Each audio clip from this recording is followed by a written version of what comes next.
क्या बिहार विधानसभा में नेता प्रतिपक्ष तेजस्वी यादव की कुर्सी जाने वाली है? क्या तेजस्वी यादव में अभी भी राजनीतिक समझ या राजनीतिक चेतना उत्पन्न नहीं हुई है? क्या राजनीतिक समझ न रखने वाले तेजस्वी यादव नेता प्रतिपक्ष के लायक हैं? नमस्कार दोस्तों, क्यों बोल रहा हूँ दोस्तों, तेजस्वी यादव ने अब तक से राज्यसभा में जो चुनाव हुआ था राज्यसभा के उम्मीदवारों के लिए बिहार से 5 सीटों के लिए, उसमें अनुपस्थित रहने वाले अपने विधायक फैजल रहमान जो कि ढाका विधानसभा से निर्वाचित विधायक है, उन पर कोई भी कार्रवाई अब तक से क्यों नहीं किया?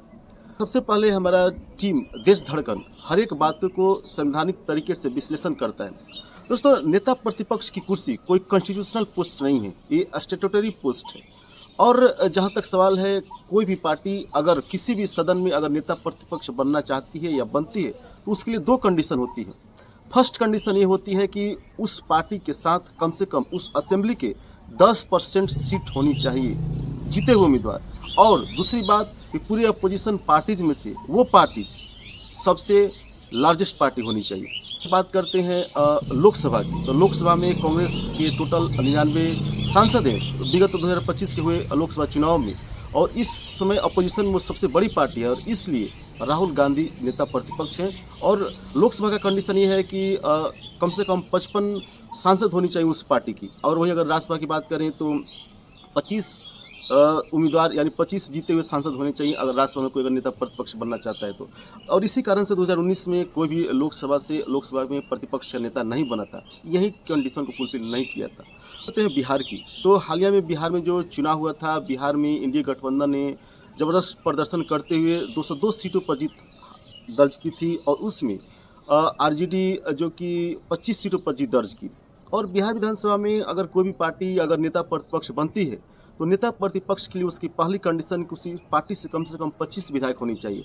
और आरजेडी के पास 25 विधायक हैं, और 5 विधायक एमआईएम के पास है, और 6 विधायक कांग्रेस के पास हैं।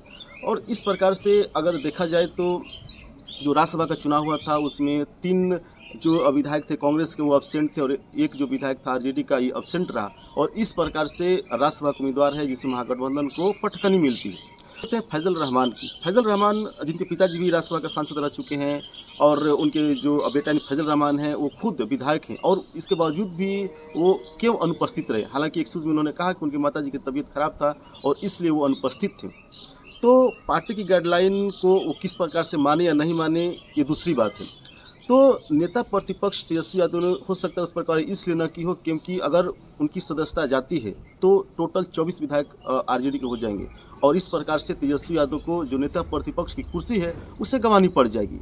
फर्स्ट कंडीशन ये हो सकती है दोस्तों यही नहीं, जब 2024 में जब नीतीश कुमार महागठबंधन का पाला छोड़ करके जब एनडीए के पाली में जब आए थे, तो उस प्रकार से उस समय के जो स्पीकर थे अवध बिहारी चौधरी, वो सीट नहीं छोड़ रहे थे स्पीकर की, तो उनके खिलाफ नो कॉन्फिडेंस मोशन लाया गया था। और नो कॉन्फिडेंस मोशन में जब फ्लोर टेस्ट हुआ बिहार विधानसभा में, तो आरजेडी के जो उसमें 3 बागी विधायक बने, चेतन आनंद जो कि आनंद मोहन के बेटे हैं, और उनकी मां अभी जो लवली आनंद जो अभी शिवहर से सांसद हैं।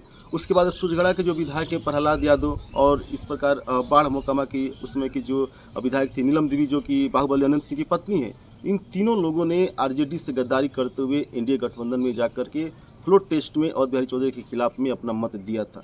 तो उस समय जो है व्हिप जारी पार्टी ने नहीं किया था, जबकि कर सकती थी। हालांकि राज्यसभा के हुए चुनाव में पार्टी व्हिप जारी नहीं कर सकती है। व्हिप जारी केवल कोई अगर विधेयक पास हो या मतलब कि नो कॉन्फिडेंस मोशन लाया गया है, कुछ ऐसे केसेस होते हैं जिनमें ही पार्टी केवल गाइडलाइन जारी कर सकती है या व्हिप दे सकती है दोस्तों। हालांकि अगर बात करते हैं संवैधानिक तरीकों से, संवैधानिक मूल्यों पर, तो स्पीकर जो कि अगर किसी स्टेट का स्पीकर को हटाने के अगर नो कॉन्फिडेंस मोशन है, तो उसमें हमारा संविधान जो है आर्टिकल 179 क्लॉज सी है। वहीं अगर लोकसभा के अगर स्पीकर को हटाना होता है तो उसमें आर्टिकल 94 है। तो ये सब हुई संवैधानिक बातें। तो तेजस्वी यादव ने उसमें भी उन लोगों पर कार्रवाई नहीं किया, वो ये दिखाए कि हम आप लोगों के प्रति आक्रोशित नहीं हैं। क्या राजनीतिक इमोशन से चलती है या राजनीतिक चेतना से चलती है? हालांकि आरजेडी के साथ गद्दारी कोई नई बात नहीं है। 2013 में भी जो बीजेपी के नेता हैं सम्राट चौधरी, जो कि वरिष्ठ नेताओं में माने जाते हैं, और इससे कहा जा रहा है कि वो नेक्स्ट सीएम बन सकते हैं पार्टी सूत्रों के द्वारा, लेकिन वो भी आरजेडी में थे। और 2013 में जब आरजेडी विधायकों की जब बड़ी टूट हुई थी, तो उसमें भी उन्होंने धोखा दिया था पार्टी को। तो एक लंबी फहरिस्त बनती है आरजेडी विधायकों की, जब ऐन वक्त पर जब जरूरत पड़ती है तो आरजेडी को छोड़ने की। तो जब तेजस्वी यादव जब आरजेडी की विरासत संभालते हैं तो भी वही लचीलापन में दिखाई देती है। वो अभी केरल में प्रचार में निकले हुए हैं अपने पार्टी के 3 उम्मीदवारों को जिताने के लिए, और दोस्तों वहाँ पर उनकी पार्टी लेफ्ट के साथ गठबंधन करके चुनाव लड़ रही है, और आज वो रांची में अपने आरजेडी पार्टी कार्यालय में कार्यकर्ताओं को संबोधित करेंगे। तो जो जननी है, यानी कि जिस स्टेट से आरजेडी पार्टी बिलोंग करती है, जहाँ से शुरुआत होती है, वहाँ पर आरजेडी को कैसे मजबूत किया जाए, वहाँ पर जनाधार कैसे बढ़ाया जाए, क्या इसके लिए आरजेडी पार्टी कोई काम कर रही है? क्या आरजेडी पार्टी बिहार में एक मजबूत पार्टी बन करके उभरेगी? ये किस प्रकार से तेजस्वी के नेतृत्व में आरजेडी, हालांकि 2020 के हुए विधानसभा चुनाव में एक बड़ी पार्टी बन करके उभरी थी, लेकिन 2025 के विधानसभा चुनाव में जिस प्रकार से लचर प्रदर्शन रहा, आखिर इसका कारण कौन रहा? क्या जमीनी स्तर पर, क्या धरातल पर इनके कार्यकर्ता डोर टू डोर कैंपेन कर रहे थे या लोगों से मिलते हैं? आखिर कारण क्या है? क्या इनके कार्यकर्ता केवल अग्रेसिव ही रहते हैं या जमीनी स्तर पर भी कुछ काम करते हैं? दोस्तों, जंगल राज का तगमा देख करके आरजेडी पर जिस प्रकार से उसके विपक्षी पार्टियां इस पर हमलावर होती है, उसका भी जवाब आरजेडी अच्छी तरीकों से नहीं दे पाती है।